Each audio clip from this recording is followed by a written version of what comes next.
அருட்பெரும் ஜோதி அருட்பெரும் ஜோதி தனிப்பெரும் கருணை அருட்பெரும் ஜோதி எல்லா உயிர்களும் இன்புற்று வாழ்க.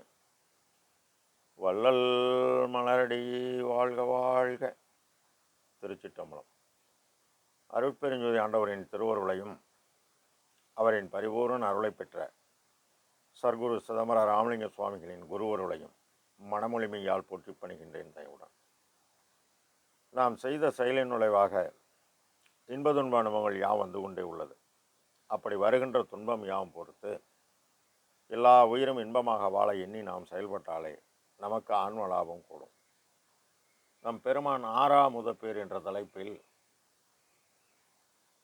4வது பாடலில் மெய்யா மெய் அருளே என்று மேவிய மெய்ப்பொருளே கையருங்கனியே நுதற் கண்கொண்ட செங்கரும்பே செய்யாய் வெண்ணிறைத்தாய் திரு சிற்றம்பல நடம் செய் ஐயா தந்தனையே அருள் ஆரமுது தந்தனையே என இப்பாடலை நம் பெருமான் பதிவு செய்கின்றார்கள்.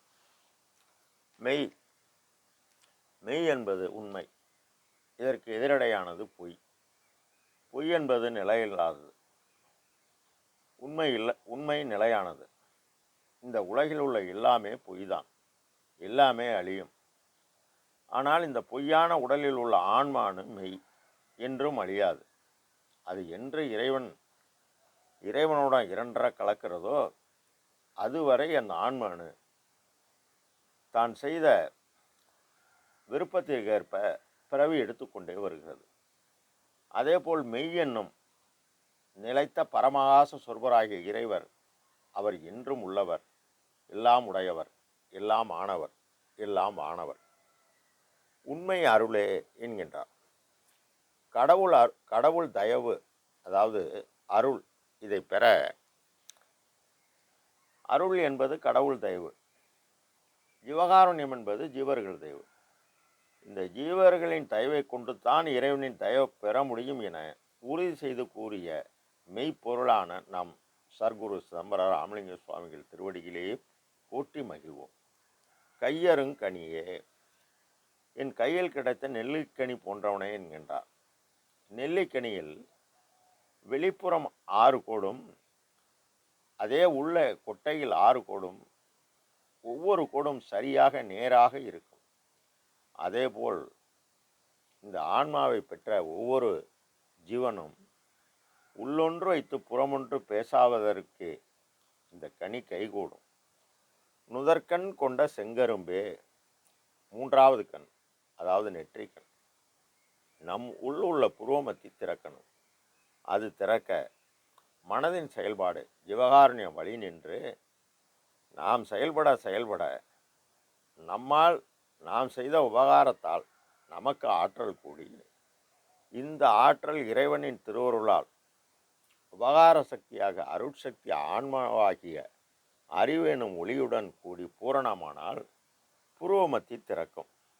இது ஈரன் நிலையென இயம்பு மேல் நிலையில் பூரண சுகமாய் பொருந்தும் மெய்ப்பொருளாக உள்ளது. ஆக 16ஆம் நிலை ஞானத்தில் ஞானம், 17ஆம் நிலை கடவுள், 17ஆம் நிலை அருள். அருள் என்பது கடவுள் தயவு. 18ஆம் நிலை கடவுள் நிலை.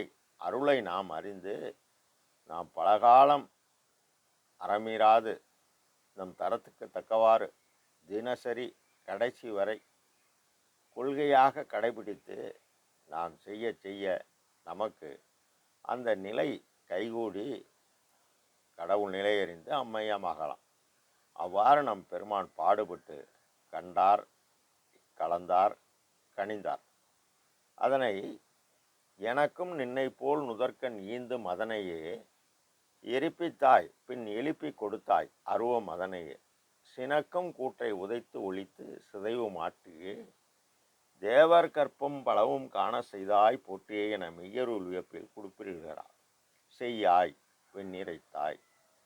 செய், நாம் ஜீவகாரணியம் செய்தால், அதாவது செய்ய தீவினை எறிந்து நல்வினை கூடி புண்ணிய பலத்தால் தூய்மை பெறுவோம்.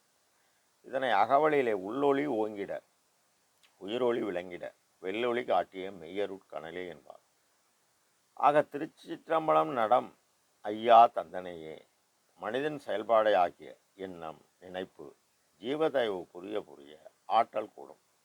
இந்த ஆற்றல் இறைவனின் உபகார சக்தியால் தயவு பேராற்றலாக நமக்கு மாறி அருட்சக்தி கூடினால் திருச்சிற்றம்பலமாகிய புருவமத்தியில் அவர் கூடி எண்ணியபடியெல்லாம் ஏற்றுக என்று அருள் ஆரமுது தருவார். அருள் என்பது கடவுள் தயவு, விவகாரம் என்பது ஜீவர்கள் தயவு. சிறிய தயவு கொண்டுதான் பெரிய தயவு பெறுகின்ற போது உண்டாக்கக்கூடிய இறைவனின் தயவு அக அனுபவ அமுதம். ஐயா அருள் அமுதம் உண்டார். நாம் உண்ண நமக்கு துறையுது வலியுது துணிவிது நீ செய் முறையுது என தெளிவாக ஜீவகாருண்யங்களுக்கு 3 பகுதி வழங்கி திருவருட்பா வழங்கி உள்ளார். நாம் ஜீவகாருண்யம் தினசரி தடைபடாது காலம் உள்ளவரை நாம் செய்ய செய்ய நமக்கு அன்பும் அறிவும் உடனாக தோன்றி எல்லா தீமையும் குறைந்து எல்லா நன்மையும் கைகூடும். இது அருட்பெருஞ்சுதி ஆண்டவர் மீது நம் அருட்பிரகாசர் உறுதி செய்து கூறுகிறார். இதனை 100% நம்பி அக்கம்பக்கம் பாராது தினசரி நாம் செயல்பட்டால் நமக்கு எல்லாம் செயல்கூடும். அருட்பெரும் ஜோதி அருட்பெரும் ஜோதி தனிப்பெரும் கருணை அருட்பெரும் ராமலிங்காபயம். திருச்சிற்றம்பலம்.